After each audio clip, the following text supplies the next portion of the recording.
do versículo 28 ao versículo 40.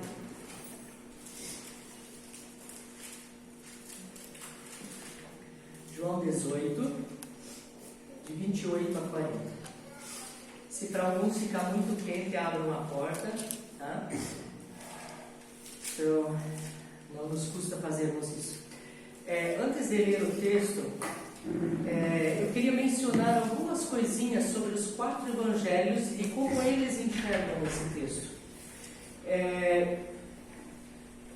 Se o Vladimir presenciar um acidente na rua, ele vai chegar em casa e vai mencionar alguns pontos. O irmão Hildo vai enxergar o mesmo acidente e vai chegar em casa, vai observar totalmente outros pontos. Se o irmão Marcos vê o mesmo acidente, ele vai chegar em casa e, se ele é detalhista, ele vai contar detalhe por detalhe do que aconteceu no acidente. Assim, os evangelhos, eles apresentam de forma muito única esse mesmo texto que a gente quer ver hoje à noite. Se você olhar para Mateus tem várias contribuições que são muito únicas, só de Mateus. Mateus inclui, por exemplo, o suicídio de Judas Iscariotes. Mateus 27 começa com Jesus sendo levado a Pilatos para ser julgado. No meio disso, Mateus menciona o suicídio de Judas, dizendo que ele tinha se arrependido, mas acabou indo se suicidar, e volta relatando a continuação do julgamento diante de Pilatos. Então, Mateus é o único que faz isso. A gente tem a impressão de que ele quer que os seus leitores saibam que existiram interrupções no meio desse julgamento, né? Então, Mateus menciona, por exemplo, é o único evangelho que menciona que a esposa de Pilatos foi até ele dizendo: olha, não execute Jesus. Tive um sonho, passei a noite sem dormir. Esse homem é inocente, não faça nada contra ele, né? Ele é um homem justo. E Mateus também menciona que Pilatos, vendo que Jesus era inocente, não sabendo muito bem o que fazer, ele lavou as mãos, em sinônimo de dizendo assim: não tenho nada a ver com esse sangue que vai ser derramado. É como nós dizemos: eu lavo minhas mãos nesse caso, não quero saber. É de lá que vem essa expressão. Pilatos fez a mesma coisa, né? E Mateus é o único que registra o fato de os judeus terem dito que o sangue dele caia sobre nós e sobre os nossos filhos. Que coisa bem pesada, né? Os judeus querendo matar o próprio mestre Jesus e dizendo: olha, que o sangue dele caia sobre nós e os nossos filhos, mas ele tem que ser morto. Então Mateus é o único que vai mencionar isso. Marcos, ele já tem, o evangelho de Marcos tem um relato muito curto, com apenas 20 versículos. Ele não tem nenhuma contribuição única, ele só diz que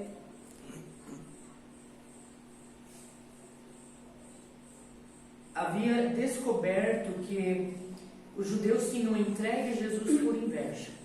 É a única coisa que Marcos menciona. Olha, Jesus foi entregue para o julgamento por inveja. Se você olhar Lucas só tem 25 versículos. E informa que Pilatos envia Jesus para Herodes. Herodes também declara Jesus inocente e o devolve para Pilatos. E Marcos menciona que esses 2 homens, Pilatos e Herodes, estavam em desacordo.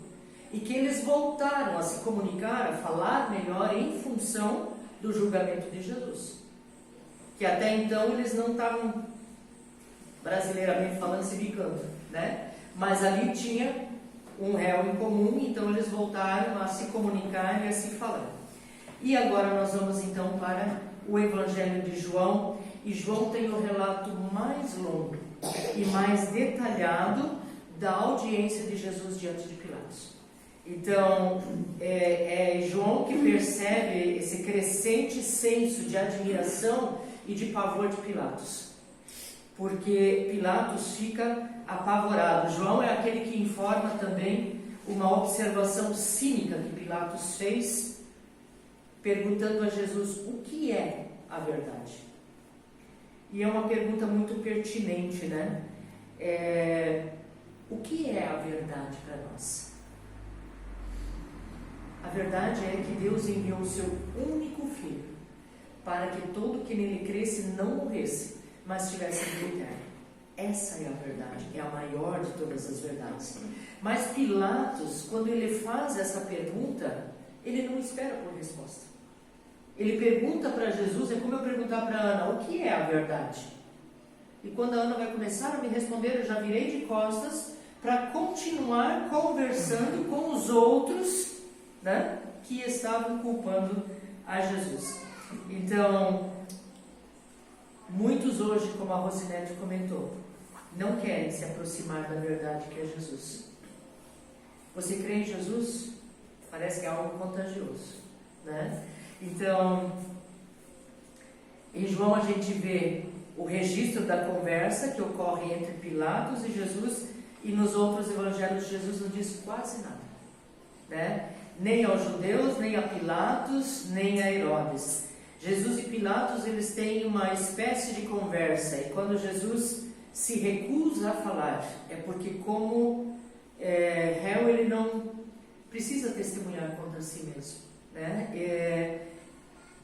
Porque ele também se recusa a se defender. Jesus não quis se defender. Então, Jesus também não iria interagir, conversar com Herodes, porque o que Herodes, na verdade, estava esperando era milagres. Herodes queria ver milagres. E se Jesus tivesse se defendido, se Jesus tivesse aqui realizado algum milagre, isso teria evitado a sua morte, não cumprindo o plano de Deus, né? Então, ele se recusa a falar na presença dos judeus, mas na presença de Pilatos, a gente já vai ler esse texto, ele fala. Por quê? Porque ele está sozinho na casa de Pilatos. Os judeus não entraram. Era um tempo de Páscoa, um tempo de purificação. Eles já haviam se purificado. Se eles entrassem na casa de Pilatos, eles estariam novamente contaminados. Aí você consegue imaginar, eles fazem Pilatos sair de dentro da casa dele para conversarem com ele lá fora. Olha que ousadia, né? Pilatos, que era um maioral, ele sai para ter uma conversa ali fora, né? Então Jesus, na verdade, ele não quer defender se ele é culpado, se ele é inocente. Ele quer falar sobre a sua identidade e a sua missão. Então, à medida que a gente vai lendo os versículos agora, a gente também já vai falando um pouquinho sobre isso. Versículo 28. Depois levaram Jesus à casa de Caifás para o palácio do governador romano. Já era de manhã cedo. Os líderes judeus não entraram no palácio porque queriam continuar puros conforme a religião deles, pois só assim poderiam comer o jantar da Páscoa. Então o governador Pilatos saiu, foi encontrar-se com eles e perguntou: que acusação vocês têm contra esse homem? Eles responderam: o Senhor acha que nós lhe entregaríamos esse homem se ele não tivesse cometido algum crime? A pergunta foi: que acusação vocês estão trazendo? Na verdade, Pilatos não sabia qual era a acusação. E ele exigiu que essa acusação fosse feita de um modo formal, né? Se esse homem não fosse malfeitor, né? Os acusadores de Jesus, eles não tinham de que acusá-lo na corte romana. Então eles precisavam fazer isso oficialmente. Senão não poderiam ir à corte romana com isso. Então, em outras palavras, eles meio que se esquivaram, né? Se ele não fosse criminoso, não teríamos trazido a você.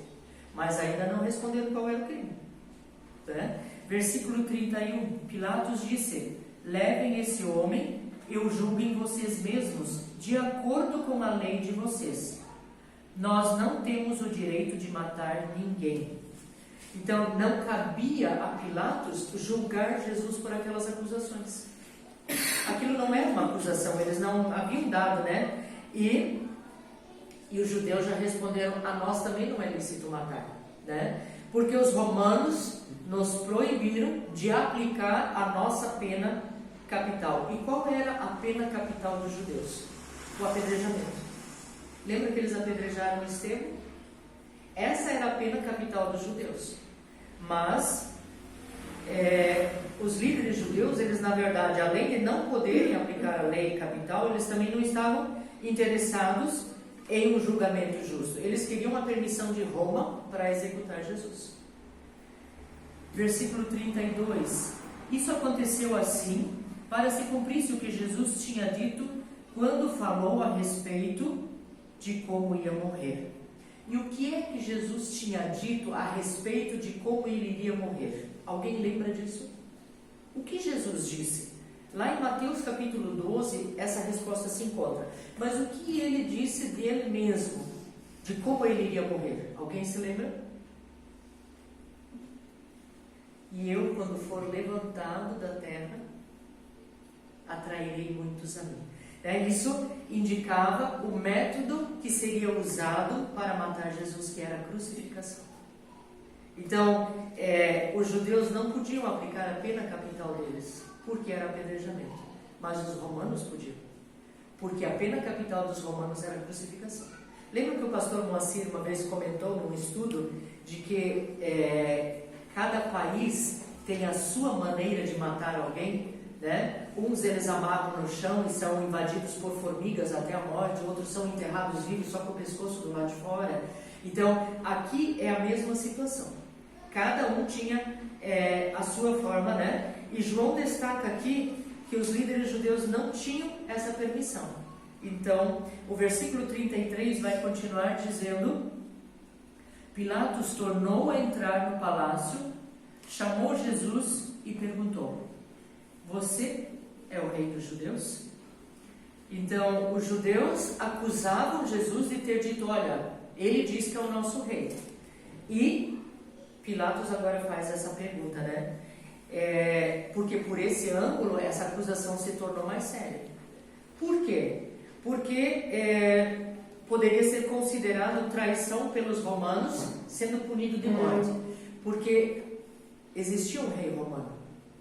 E Jesus poderia ser aquele novo rei que estava se levantando para fazer confusão no reinado já existente. Mas, no versículo 34, Jesus respondeu: essa pergunta é do Senhor mesmo? Ou foram outras pessoas que lhe disseram isso a meu respeito? Por que é que Jesus responde com uma contra-pergunta? Jesus foi gentil, mas ele foi direto. Porque se a pergunta fosse iniciativa de Pilatos, ele estaria usando o termo rei, né, no sentido romano de governante político. Caso contrário, o termo rei estaria sendo usado no sentido judaico de rei messiânico. Então, se fosse usado no sentido romano, ele estaria sendo um perigo para Pilatos. Mas, na verdade, Jesus não estava falando do reino deste mundo. Ele estava falando do reino eterno. Então, tanto Pilatos quanto Jesus falavam de reinos totalmente diferentes. O rei romano e o rei messiânico, Jesus. Versículo 35. Por acaso eu sou um judeu? Disse Pilatos. A sua própria gente e os chefes dos sacerdotes é o que o entregaram a mim. O que foi que você fez? Em outras palavras, Pilatos está perguntando: o que é que eu tenho com esse assunto de vocês judeus? Eu não tenho nada a ver com esse assunto. Por que é que isso foi parar aqui na minha mão, né? Pilatos parece de todas as formas estar tentando se esquivar desse julgamento e não consegue. Versículo 36, Jesus respondeu: o meu reino não é desse mundo. Se o meu reino fosse desse mundo, os meus seguidores lutariam para não deixar que eu fosse entregue aos líderes judeus. Mas o fato é que o meu reino não é desse mundo. Então Jesus deixa bem claro que, embora ele fosse rei, ele não representava perigo nenhum, nenhuma ameaça a Roma, nem ao seu reino, porque não era um reino desse mundo. Versículo 37, então você é rei? Perguntou Pilatos. É o Senhor que está dizendo que eu sou rei, respondeu Jesus. Foi para falar da verdade que eu nasci e vim ao mundo. quem está do lado da verdade, ouve a minha voz. A verdade era o selo de Deus. Então, se Pilatos quisesse mesmo conhecer a verdade, né, ele teria entendido o que Jesus estava dizendo. Olha, meu reino não é daqui. Eu não vou governar em Roma, apesar de os judeus estarem esperando um líder político para libertá-los da opressão que eles viviam. Jesus não era esse rei, ele não tinha vindo para isso. Por isso que os judeus queriam matá-lo, porque não reconheciam ele como rei, porque eles esperavam um governador que os libertasse de toda a aflição que eles passavam. E Jesus veio não para ser esse rei. Versículo 38. O que é a verdade? Perguntou Pilatos. Depois de dizer isso, Pilatos saiu outra vez para falar com a multidão e disse: não vejo nenhum motivo para condenar esse homem. Então, crime algum é um termo jurídico, né? Significa que não havia base alguma para aquela acusação criminal. Ensinar a verdade a alguém não era contra a lei. Se eu ensinar, quando a gente começou o projeto na escola, não nos era permitido determinadas coisas, mas também não nos era proibido ensinar a verdade. Então nós ensinamos essa verdade e temos muito desses frutos hoje aqui, que são as crianças. Um trabalho que acabou vindo de lá para cá e se solidificou aqui. Agora temos a implantação de um novo projeto, com o mesmo objetivo: a divulgação da palavra de Deus aos pré-adolescentes. A turma de 11 a 13 anos, né? Que é uma fase, assim, muito diferente dos pequenos, né? Que aceitam, que se deliciam em, né? Eles têm muitos questionamentos. Então, eles têm curiosidades e nós queremos estar entrando nesse lado também, para que a curiosidade deles seja para o lado certo e não para o lado errado. Se nós olharmos o versículo 39, lá nos dirá que, de acordo com o costume de vocês, Pilatos dizendo, de acordo com o costume de vocês, eu sempre solto um prisioneiro na ocasião da Páscoa. Vocês querem que eu solte para vocês o rei dos judeus? Veja que, em meio àquela multidão toda, Pilatos lembra que existe um costume entre os judeus: soltar um prisioneiro na época da Páscoa. Ele já havia declarado Jesus como inocente. Ele queria lavar as mãos dele dessa situação. Até porque a esposa já tinha avisado ele: olha, ele é inocente, ele é justo, não se envolva com isso. E Pilatos fica fascinado com essa possibilidade, exultante: eu vou conseguir que o povo diga: liberta Jesus. E Pilatos estaria com isso, evitando de declará-lo inocente, já que os judeus estavam dizendo que ele era culpado, mas também evitaria, insultar os judeus. Mas eles não aceitaram essa proposta. 40. Todos começaram a gritar: não, ele não. Nós queremos que solte Barrabás. Acontece que esse Barrabás era um criminoso. Não acontece a mesma coisa hoje? Muitos inocentes estão na prisão e muitos criminosos são soltos, Barrabás era um criminoso violento e foi solto no lugar de Jesus. Mas eu quero que você pare aqui um pouquinho e pense por outro ângulo. A vida de Barrabás foi poupada por causa de Jesus. Barrabás tinha a oportunidade de, como um ladrão condenado à morte, ele teve a chance de viver de novo por causa de Jesus. Difícil compreendermos isso, que eles preferiram soltar um criminoso, assassino, violento, mas ele tinha agora a chance de reconhecer esse Jesus como Salvador e Senhor. Assim como aquele que foi morto na cruz, no último instante: Senhor, te lembra de mim. Barrabás tinha agora essa oportunidade.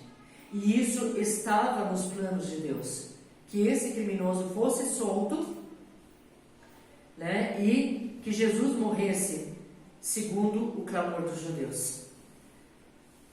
Através desse julgamento tão injusto, Jesus assegurou que a verdade fosse testificada, que ele havia vindo ao mundo para morrer em nosso lugar, né? E o fato de ele ter salvado Barrabás nos mostra que ele salva todos os pecadores condenados à morte, dos quais eu sou o principal. Paulo disse isso, olha, dos pecadores dos quais eu sou o principal.